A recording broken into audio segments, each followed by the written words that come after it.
तो आज मैं आपको एक अनोखी रहस्यमय कहानी सुनाऊंगा। अगर आप चैनल पर नए हैं तो अभी सब्सक्राइब कर ले, क्योंकि यह मेरा दूसरा नया चैनल है। तथा कहानी पूरा देखे, अंत में एक अनोखा रहस्य छुपा है। धन्यवाद। तो सुनिए।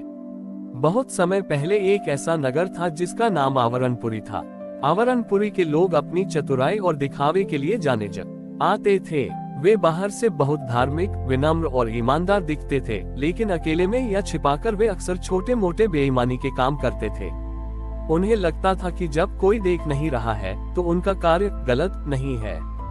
इस नगर पर एक नया और शक्तिशाली असुर, अंधकार प्रिय, जो अंधेरे को पसंद करता है, हावी हो गया।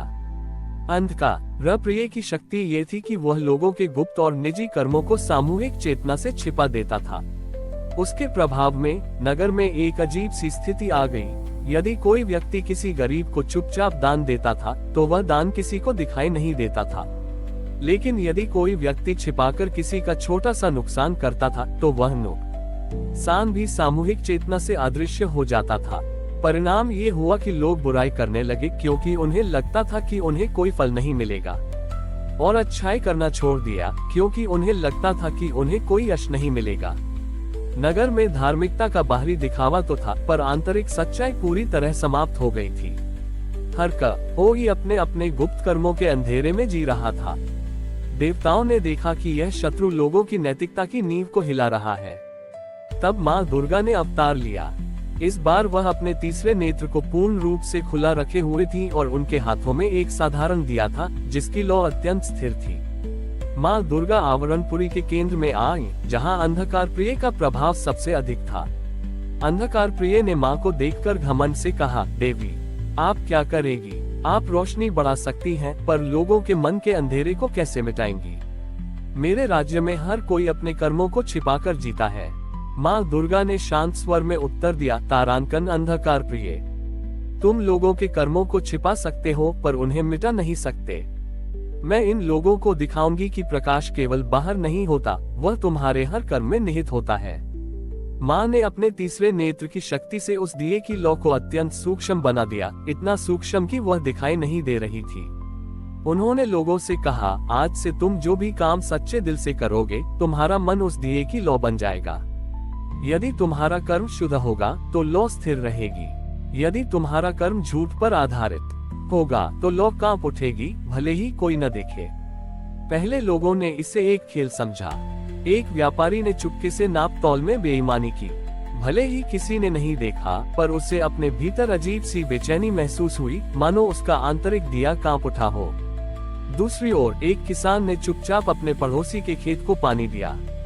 किसी ने नहीं देखा, पर उसके मन में एक शांत स्थिर आनंद महसूस हुआ, मानो उसका आंतरिक दिया स्थिर हो गया हो।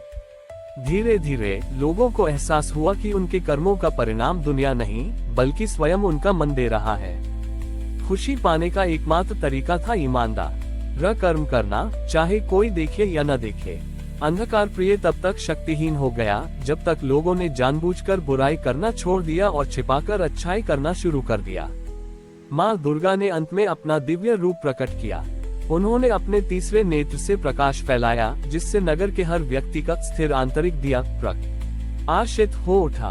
माँ ने कहा, तुम्हारी सबसे बड़ी अदालत बाहरी दुनिया नहीं है, ये तुम्हारा अपना मन है।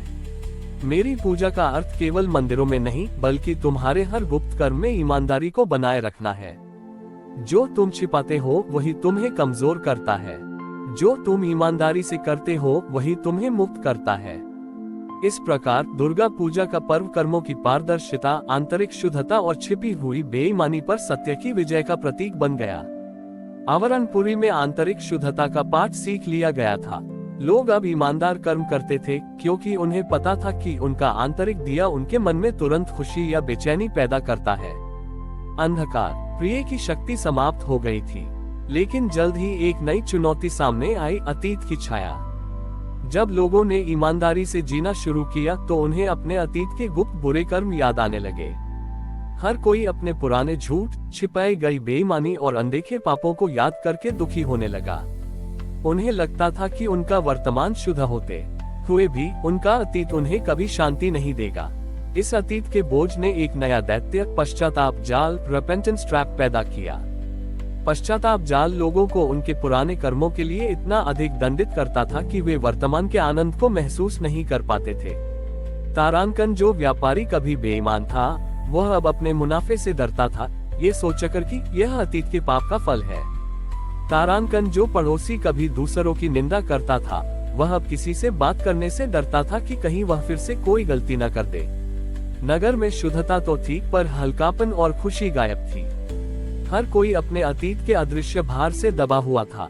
माँ दुर्गा ने देखा कि लोगों ने कर्म की शुद्धता तो सीख ली है, पर क्षमा की उदारता नहीं सीखी। इस बार माँ दुर्गा एक पुरातत्ववेत्ता के रूप में आई, जिनके हाथ में एक खुला रजिस्टर था। वह नगर के केंद्र में आई, जहाँ उदासी छाई हुई थी। माँ ने लोगों से कहा, तुम क्यों दुखी हो?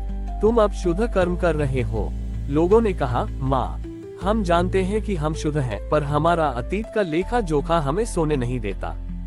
हमारे अदृश्य पाप हमें सता रहे हैं। माँ दुर्गा ने वह खुला रजिस्टर, जो उनके सभी कर्मों का लेखा जोखा था, दिखाते हुए कहा, ये तुम्हारा कर्म लेखा है। इसमें तुम्हारा पुराना अंधेरा और तुम्हारा नया प्रकाश दोनों दर्ज हैं।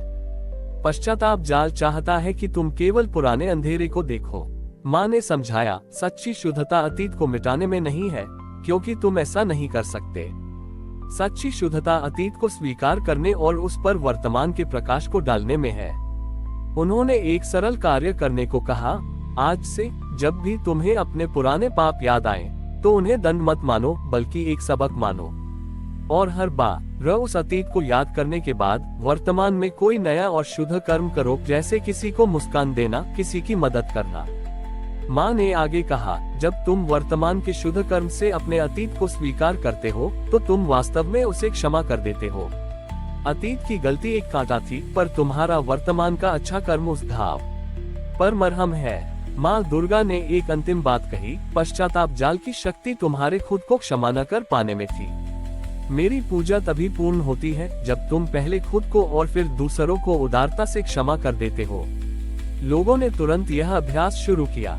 उन्होंने अपने पुराने पापों को स्वीकार किया और तुरंत एक नया दयालु कर्म करके खुशी महसूस की। उन्होंने महसूस किया कि उनका अतीत बदल नहीं सकता, पर उसका प्रभाव उनके वर्तमान के शुद्ध कर्म से निश्चित रूप से बदल सकता है। पश्चाताप जाल का आधार समाप्त हो गया, क्योंकि लोगों ने दुखी होने के बजाय अपने अतीत को स्वीकार करके वर्तमान में खुश रहना चुन लिया।